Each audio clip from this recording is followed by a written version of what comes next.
The 35mm slide, formerly known as a photographic transparency or reversal film, began its widespread life with the standardization of 35mm film in the early 1930s. Its technological foundation was solidified with the introduction of Kodachrome in 1935, which allowed for unprecedented color accuracy and permanence. Unlike photographic prints, which are reflective, a slide is viewed by transmitted light, offering a brilliant, high-fidelity color image. This format quickly became the gold standard for projecting images in educational, professional, and domestic settings, creating a vast archive of visual culture that spanned nearly 6 decades. Following World War II, the affordability and simplicity of consumer 35mm cameras, coupled with widely available projectors, propelled slides into mass popularity. Family vacations, lectures, military briefings, and academic presentations relied almost exclusively on the standard 2-inch by 2-inch cardboard or plastic-mounted frame. The slide wasn't just a photograph, it was a fixed, tangible medium designed for public display. This inherently published nature, the intent to distribute or show the image to groups, is the first critical factor in determining its eventual copyright status and path to the public domain. In the United States, like any other photographic work, a 35mm slide is protected by copyright law from the moment it is created, provided it meets the minimal threshold of originality. For slides, the copyright protects the specific creative choices made by the photographer, the framing, lighting, focus, and composition. The duration of this protection is strictly defined by law, and understanding which set of laws applies, the 1909 Act or the 1976 Act, is paramount to determining if a slide has passed into the public domain. For works created and published before the major overhaul of U.S. copyright law in 1978, the criteria for protection were extremely strict. Under the 1909 Copyright Act, an image had to be published with a formal copyright notice, the C, the year, and the name of the owner firmly affixed to the work itself, usually printed on the slide mount. Crucially, if a slide set was published and distributed without this notice, it was considered immediately abandoned and entered the public domain instantly. This is a common fate for many early, poorly managed educational slide collections. The simplest path for a 35mm slide to enter the public domain is age. Due to rolling copyright expiration based on publication dates, any photographic work, including slides, that was legally published in the United States on or before December 31, 1928, is definitively in the public domain today. These early color slides offer a valuable, unrestricted window into the earliest uses of color photography, free for anyone to use, reproduce, or adapt without permission. The greatest volume of 35mm slides that entered the public domain did so inadvertently through the renewal trap. Works published between 1929 and 1963 were initially granted a 28-year copyright term. To secure the second 28-year term, the copyright owner had to file a renewal application with the Copyright Office during the 27th or 28th year. Millions of slides published by small businesses, amateur clubs, or academic departments simply failed to renew, causing them to fall permanently and irrevocably into the public domain upon the expiration of their first term. A smaller but significant group are works published between 1964 and 1977. These slides still operated under the old law, but due to legislative adjustments made in the run-up to the 1976 Act, Congress granted them a critical advantage. Their renewal was automatically secured.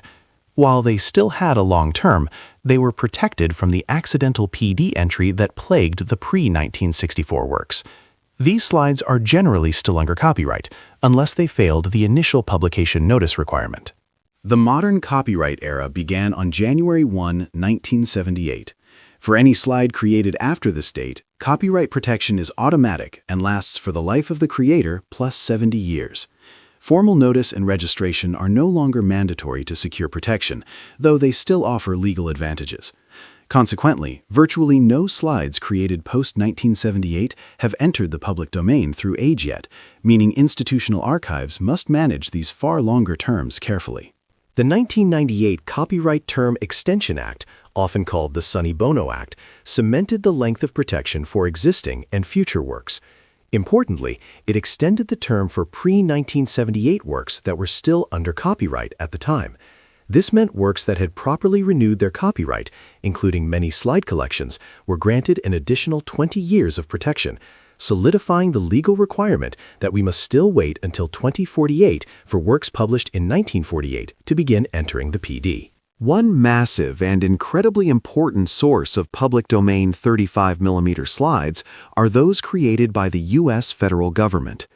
Under Title 17, Section 105 of U.S. law, works prepared by an officer or employee of the U.S. government as part of that person's official duties are not eligible for copyright protection within the U.S. This means countless scientific, historical, military, and exploratory slides produced by agencies like NASA, the USDA, or the National Park Service are immediately and permanently in the public domain upon creation. Universities and major museums maintained enormous slide libraries, often containing hundreds of thousands of images used for art history or medical lectures. The legal status of these slides is complex. If the slide was created by a professor for hire, the university usually holds the copyright for 95 years. However, if the slide documented an external work, two copyrights exist, one for the underlying art and one for the photograph of the art. If the slide photographer worked independently or failed to register the image, the slide itself may now be PD, even if the underlying artwork is still protected. The common scenario involving art slides highlights a critical legal distinction. For instance, a slide might be a photographic copy of a Renaissance painting. Since the painting is centuries old, its copyright has expired. The photographic slide documentation, however, receives its own separate copyright. If that slide was taken in 1955 and the owner failed to renew, the slide itself is public domain, meaning you can reproduce the high-quality image, even if the image is merely a copy of an older work. Today, institutions are undertaking massive projects to digitize their historic slide collections, often fueled by the realization that many slides are now in the public domain due to renewal failures. The digitization process is expensive and time-consuming, but it is the essential step for preserving the images, which are chemically prone to degradation. This effort is rapidly bringing millions of mid-century PD images into the accessible digital sphere, benefiting researchers globally. A major challenge in confirming public domain status is the lack of reliable metadata. Often, the only information on a slide mount is a cryptic code, or sometimes nothing at all. Determining the original publication date, the photographer, or the publisher, all necessary factors for calculating the copyright term, can require extensive forensic archival work, cross-referencing slides with old catalogs and registration records, which sometimes leads to the classification of a slide as orphan work if ownership remains untraceable. The sheer quantity and quality of public domain 35mm slides represent an invaluable cultural treasure. These high-resolution images, often captured on now extinct film stocks like original Kodachrome, offer a unique color palette and grain structure that digital photography cannot replicate. They are now freely repurposed by graphic designers, historians, educators, and artists, providing authentic mid-century visual content for contemporary projects without any legal burden. In summary, when analyzing a 35mm slide collection for public domain status, three main drivers determine freedom. First, publication before 1929 ensures entry due to age. Second, publication between 1929 and 1963, combined with a failed copyright renewal, creates the largest PD source. Third, creation by a U.S. federal employee guarantees immediate PD status. All other slides published with proper notice remain protected, either by the original 1909 Act term or the subsequent modern extensions.